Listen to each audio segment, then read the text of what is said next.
की कायदा सुव्यवस्थेच्या परिस्थितीसाठी लावलेला आहे। कुठच्या जागतिक शहरामध्ये आता 10 पर्यंत कर्फ्यू लागतो? आधीचे दुसरा एक प्रश्न होता की मनोज जरांगे पाटील जे आहेत ते पुन्हा एकदा मराठा समाजाच्या आरक्षणाच्या प्रश्नावर घेऊन उद्यापासून आमरण उपोषणाला बसतात आणि सरकारला त्यांनी जे आश्वासन पण मागच्या वेळी जी आश्वासनं दिली आणि मागच्या वेळी जो पूर्ण से काही हे मागे घेतलं गेलं ते आश्वासनाचं पुढे काय झालं? आणि ही सरकार आणि हे मिंदे हे खरोखर एकनाथ मिंदे यांच्यावर विश्वास ठेवू जाऊ शकतो का? हा विचार समाजाने करणं गरजेचं आहे। टेंडरवरून वाद सुरू असल्याचं पाहायला मिळते। पार्थ पवार आणि छगन भुजबळ यांच्यामध्ये हा वाद झाला। छगन भुजबळांनी थेट नकार दिला। मात्र पहिलं पक्षामध्ये असं वरिष्ठांकडून सांगितलं जायचं ना की एखाद्या कंत्राटदाराला टेंडर मिळावा असं छगन भुजबळ यांनी नाराजी थेट व्यक्त केली। कुठच्याही पक्षामध्ये असं सांगितलं जात नाही। ह्या विषयाबद्दल मला जास्ती माहित नाही म्हणून मी काही बोलणार नाही। विधान परिषदेच्या जागांसंदर्भात चर्चा सुरू आहे। शिंदे कुठेतरी अस्वस्थ आहेत तर मातोश्री सोबत फडणवीसांची जवळीक वाढताना बघायला मिळते। आता जवळीक वाढत असेल त्यांच्या पोटात का दुखते?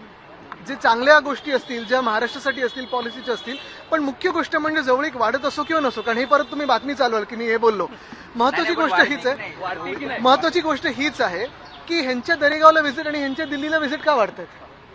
आधी जी ठाण्यामध्ये 193 एकर वनजमिनीची जी जागा आहे ती खाजगी कंपनीचा त्यावरती दावा करण्यात आला, कारण ही वनजमीन जी आहे आता हस्तांतरासाठी 2800 कोटींचा TDR द्यावा लागणार आहे। खरं तर पर्यावरण आणि वन विभागाच्या यावरती मौन पाहायला मिळालं। सरकारचे यावरती नेते देखील काही बोलायला मागत नाहीये, कारण हे सगळे जे घोटाळे आहेत ते सरकारच करत आहे। मुख्य गोष्ट तुम्ही पाहिली असेल, परवा पण कोणतरी एक वेडा माणूस उठला आणि तो बोलला की संजय गांधी नॅशनल पार्कमध्ये तुम्ही काय युनिव्हर्सिटी बनवा।